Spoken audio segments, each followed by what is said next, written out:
अस्सलाम वालेकुम everyone, this is guiding tip number 64 part 2। अच्छा, इस पार्ट के अंदर हमने पढ़ना है रिगार्डिंग स्वेलोइंग। अब मैस्टिकेशन से अगला प्रोसेस है स्वेलोइंग। पिछले पार्ट में हमने पढ़ा था मैस्टिकेशन का। अब स्वेलोइंग दो तरह की होती है, एक फेरेंजियल स्वेलोइंग है और दूसरी स्वेलोइंग आगे आएगी जो कि होती है ईसोफेजियल स्वेलोइंग। और फेरेंजियल स्वेलोइंग में के भी दो पार्ट्स होते हैं, एक वॉलंटरी स्वेलोइंग है और एक इनवॉलंटरी स्वेलोइंग, जो कि हम इसी स्लाइड में आगे डिस्कस करेंगे। So let's start with pharyngeal swelling, यानी कि वो swelling जो which is the first part of swelling जो कि pharynx में हो रही होती है, और उसमें भी पहला पार्ट है voluntary pharyngeal stage of swallowing का। ठीक है, अब वॉलंटरी का मतलब है कि हम खुद से ये कर रहे हैं, ये वाला पार्ट ऑफ swelling हम खुद से कर रहे हैं। तो उसमें क्या होता है, voluntary pharyngeal stage of swelling में ये होता है कि आपने आफ्टर मैस्टिकेशन हम वॉलंटरीली खुद ही से जो हमारे मुंह में फूड का जो बोलस बना है आफ्टर च्यूइंग, उसको हम टंग से विद द हेल्प ऑफ टंग हम उसको अपवर्ड और बैकवर्ड पैलेट की तरफ मूव करते हैं और उसको पोस्टीरियरली रोल करके पीछे की तरफ लेके जाते हैं मुंह। आप खुद देखें, जब खाना खाते हो सबसे पहले तो आप उसे च्यू करते हो।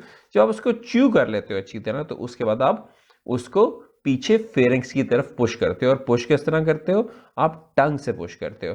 एग्जैक्ट मूवमेंट अगर हम कहें तो हम कहेंगे with the help of tongue we move the bolus of food upwards and backwards against the palette.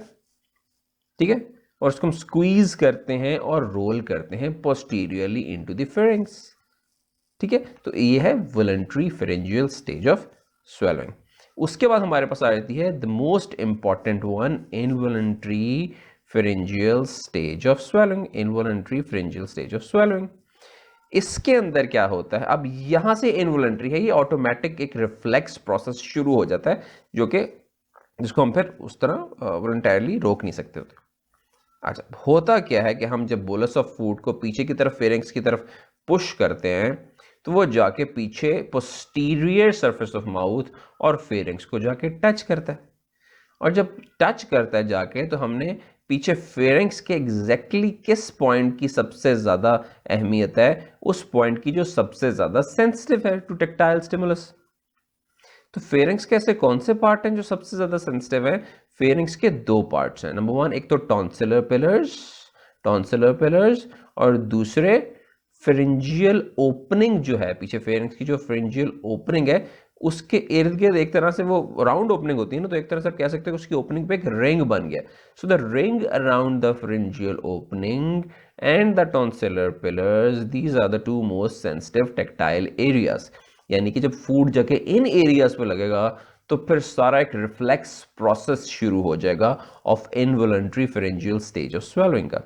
तो फूड जाके पीछे जाके माउथ को लगा, पोस्टीरियर माउथ को लगा, फेरिंग्स को लगा, उसके सेंसिटिव एरियाज पे लगा, तो वहां से इंपल्स जाएगी फौरन भागते हुए टुवर्ड्स ब्रेन स्टेम।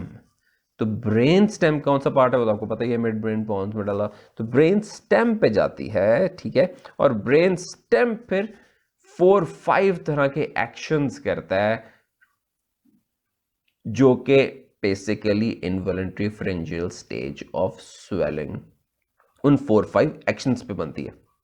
ठीक है, तो वो 4-5 एक्शंस आ गया, इस तरह पे 4-5 एक्शंस आगे आपको आ जाएंगे।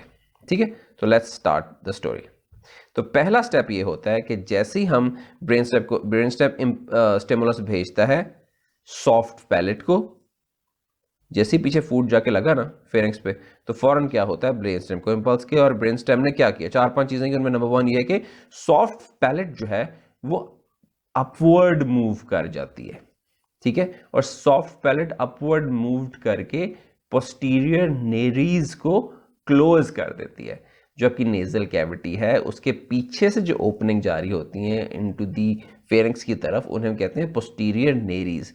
तो सॉफ्ट पैलेट ऊपर की तरफ मूव करके पोस्टीरियर नेरीज को क्लोज कर देती है।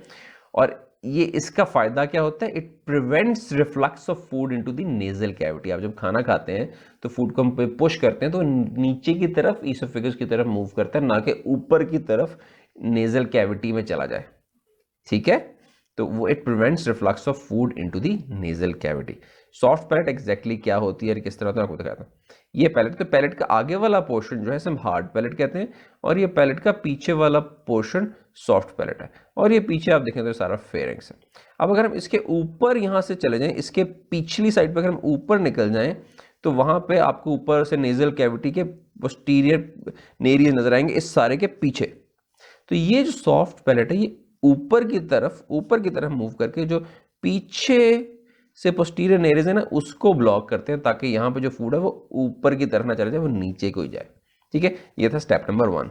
स्टेप नंबर 2 में उसके बाद क्या होता है कि जो पैलेटोफेरेंजियल फोल्ड्स हैं फेरिंग्स में, जो कि pharynx on each side of the pharynx, वो सारे मीडियली मूव कर जाते हैं और एक दूसरे के करीब आ जाते हैं। पैलेटोफेरेंजियल फोल्ड्स क्या है, ये वाले फोल्ड्स मैं आपको दिखाया था। एक तो ये आप देख रहे हैं आगे की तरफ ये एक फोल्ड है, फिर आप देखते हैं कि पीछे की तरफ एक, फिर ये टॉन्सिल्स हैं, फिर एक पीछे को ये भी एक फोल्ड बन रहा है, ये भी एक पीछे एक फोल्ड बन रहा है, ये आगे वाला फोल्ड, फिर टॉन्सिल, फिर ये पीछे वाला फोल्ड, ये पीछे वाला फोल्ड। जो पीछे वाला फोल्ड है ना ये पैलेटोफेरेंजियल फोल्ड है। तो ये दोनों साइडों के पैलेटोफेरेंजियल फोल्ड मीडियली मूव करके यहाँ पे आ जाते हैं। ठीक है, करीब आ जाते हैं एक दूसरे के, मीडियली आ जाते हैं। और ये जो ओपनिंग, बड़ी सी ओपनिंग बनी हुई है इस वक्त, ये दोनों इधर आके इस ओपनिंग को थोड़ा छोटा कर देंगे। These palatopharyngeal folds on both sides will move medially, और ये बीच का जो ओपनिंग है ये छोटी हो जाएगी। इसका फायदा ये होता है कि ओनली अच्छी तरह जो मैस्टिकेटेड पार्टिकल्स होते हैं ना फूड के, वही इसमें से गुजर सकेंगे। जिसे आपने अच्छी तरह च्यू नहीं किया, अच्छी तरह चबाया नहीं है, वो इसमें से नहीं गुजरेगा, वो यहीं पे फंस जाएगा, ब्लॉक हो जाएगा। अब ये इसकी सिग्निफिकेंस है ताकि फूड सिर्फ आगे वही जाए जो अच्छी तरह च्यू किया हुआ है। अगर कोई और बड़ा बोलस ऑफ फूड चला गया तो वो तो फिर आगे जो अच्छी तरह च्यू नहीं किया वो तो आगे जाके फंस जाएगा। तो ये जी palatopharyngeal folds on each side of the pharynx are pulled medially, ठीक है, to approximate each other. Now this will form a slit, ठीक है, and this slit will perform a selective action, allowing only food that has been masticated sufficiently to pass with ease। सिर्फ अच्छी तरह जो masticated food होगा, अच्छी तरह चबाया हुआ food होगा, उसे ही आगे जाने देंगे। नेक्स्ट इज वी हैव कि जी वोकल कॉर्ड्स क्या करते हैं। वोकल कॉर्ड जो कि लेरिंग्स में होते हैं वो भी एक दूसरे के करीब आ जाते हैं, they are also strongly approximated. और साथ साथ क्या करते हैं, लेरिंग्स को जो वॉइस बॉक्स है, लेरिंग्स को ऊपर की तरफ भी मूव करेंगे और इंटीरियरली भी मूव करेंगे। ठीक है, और इसके साथ क्या होता है, जो एपिग्लॉटिस है, epiglottis swings backward over the opening of larynx. Larynx क्या है, larynx is in direct continuation with the trachea, और trachea is the wind pipe जिससे हम सांस लेते हैं। तो उसके ऊपर, लेरिंग्स के ऊपर एक फ्लैप पड़ा होता है जिसे हम कहते हैं एपिग्लॉटिस। आगे डायग्राम में मैं दिखाता हूँ। तो होगा क्या, 3 चीजें होंगी। लेरिंग्स जो वोकल कॉर्ड्स हैं वो एक दूसरे के पास आ जाएंगे, लेरिंग्स अपवर्ड और इंटीरियरली मूव करेगा, और एपिग्लॉटिस स्विंग बैक कर जाएगा लेरिंग्स के ऊपर। और ये तमाम चीजें क्यों जरूरी हैं, this will prevent the entry of food into the trachea. हम चाहते हैं कि जो हम फूड खा रहे हैं, ये देखें जी, अब ये हम चाहते हैं कि जो फूड, ये माउथ है, यहां से टंग ने रोल किया फूड को, फूड यहां से गया पीछे पीछे पीछे पीछे पीछे, मैं इसको जूम इन कर देता हूं।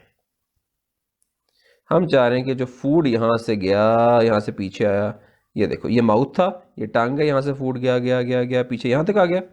अच्छा, यहां पे फूड के पास 2 रास्ते हैं। एक तो ये पीछे छोटा सा रास्ता है, ये छोटा सा रास्ता है, यहां फूड जा सकता है। दूसरा फूड यहां से होके, यहां से होके, ये इसमें से गुजर के इसके अंदर जा सकता है।